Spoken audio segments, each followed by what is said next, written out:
The Magic Kettle.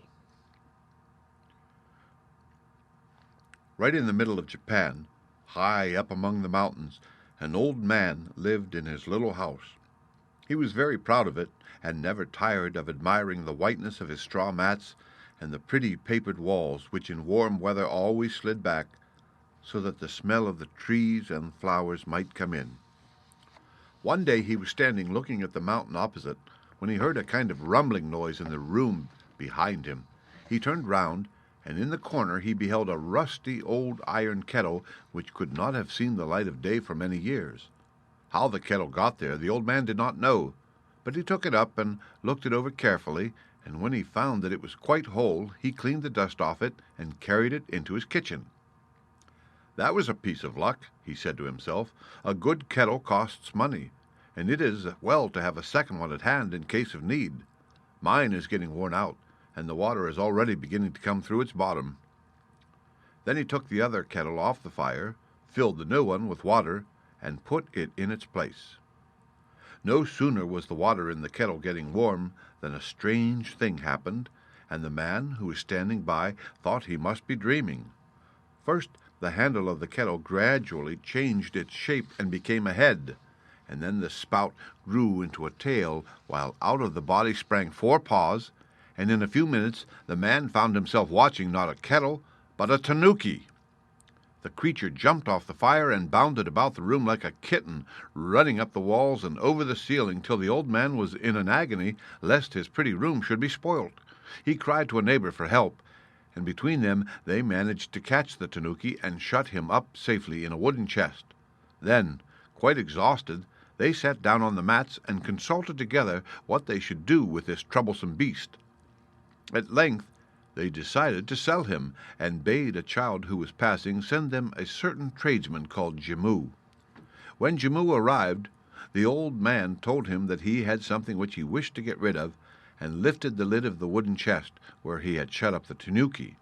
But to his surprise no tanuki was there, nothing but the kettle he had found in the corner. It was certainly very odd, but the man remembered what had taken place on the fire and did not want to keep the kettle any more, so after a little bargaining about the price, Jimmu went away carrying the kettle with him.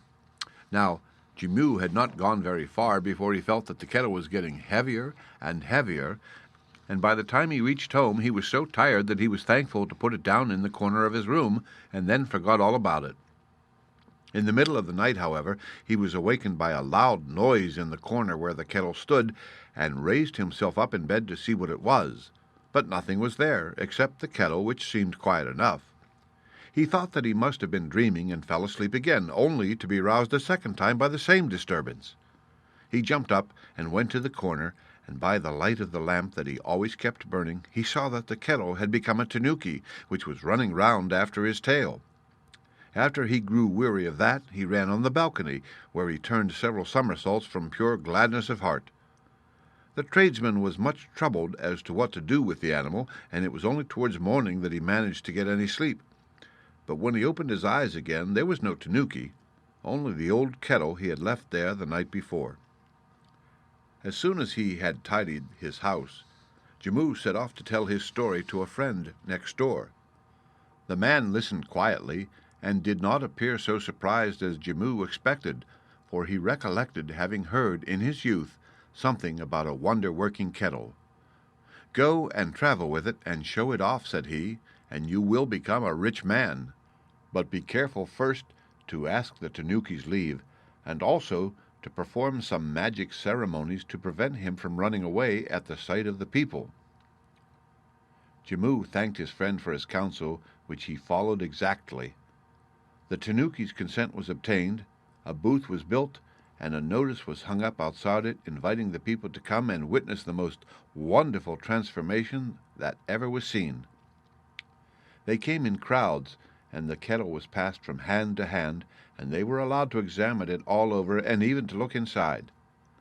Then Jimmu took it back, and setting it on the platform commanded it to become a tanuki.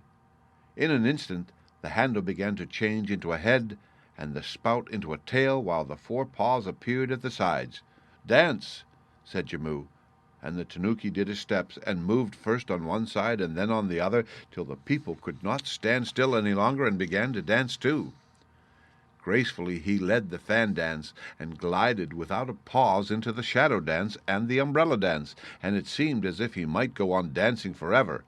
And so very likely he would, if Jimmu had not declared he had danced enough, and that the booth must now be closed. Day after day the booth was so full it was hardly possible to enter it, and what the neighbor foretold had come to pass, and Jimmu was a rich man. Yet he did not feel happy. He was an honest man, and he thought that he owed some of his wealth to the man from whom he had bought the kettle. So one morning he put 100 gold pieces into it, and hanging the kettle once more on his arm, he returned to the seller of it. "I have no right to keep it any longer," he added when he had ended his tale, "so I have brought it back to you, and inside you will find 100 gold pieces as the price of its hire." The man thanked Jimmu, and said that few people would have been as honest as he. And the kettle brought them both luck, and everything went well with them till they died, which they did when they were very old, respected by everyone. The end. Read by Rick Kishner for Lit2Go on the web at fcit.usf.edu.